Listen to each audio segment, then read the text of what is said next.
All right, lesson 2 is going to be quotient rule of exponents. Quotient rule is the answer to a division problem. So when we're dividing exponents, we're going to subtract the powers.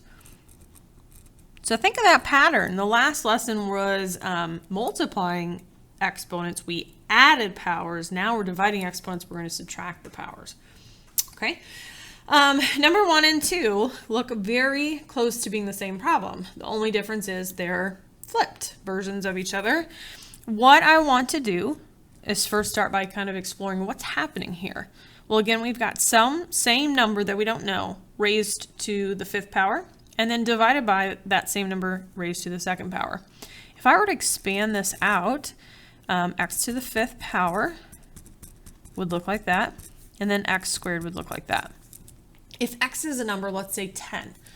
This was 10 and this was 10. What happens when we have 10 divided by 10? Well, that cancels and makes 1. Hopefully you didn't say 0. Number divided by itself makes 1.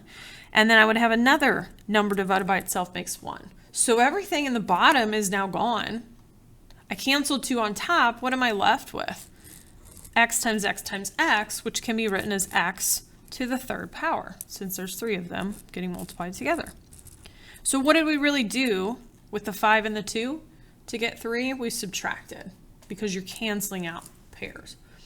Okay, but in number 2, I would have x times x and then x to the 5th power in the denominator, the bottom part. It'd still have some number divided by itself, canceling make 1, canceling make 1. This time I have a nothing in the numerator. I can't put a 0 because that would make this whole thing be 0. But when I'm saying that these things cancel to make 1, I'm going to really put a 1 as a placeholder in the numerator. And then I have x to the 3rd power in the denominator. So look how the problems were similar, but the answers are different. They look similar, but they're definitely different. This is taking a number to the 3rd power. This is taking 1 divided by a number to the 3rd power. So what I like to do is think, I'm subtracting. I don't really care about the order. Of course, I don't really want a negative, so I would rather go 5 minus 2 and get 3, but I know there are more of them in the bottom, and that's where they're going to end up. Okay, so let's see if we can do that with slightly harder problems.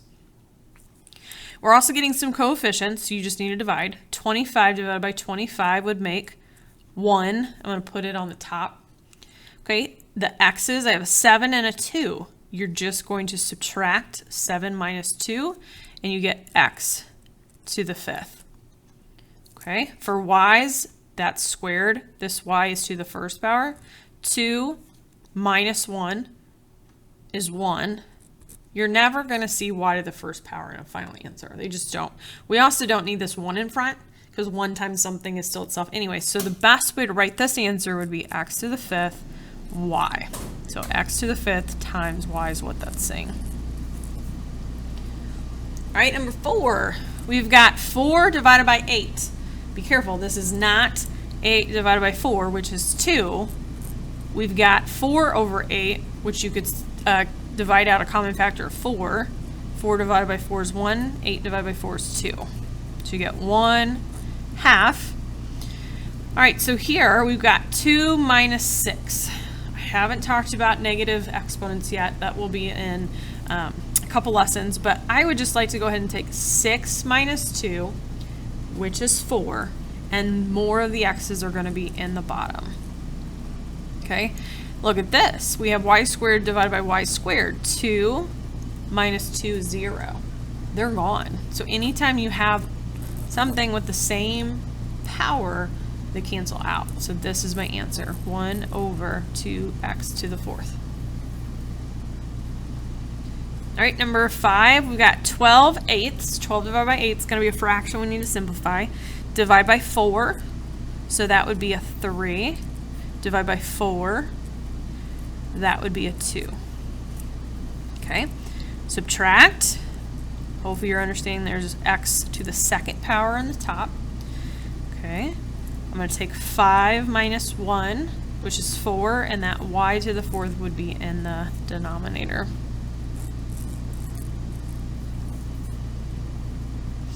Okay, and number 6, I'm going to let you try. So why don't you pause it and see if you can get the same answer as me.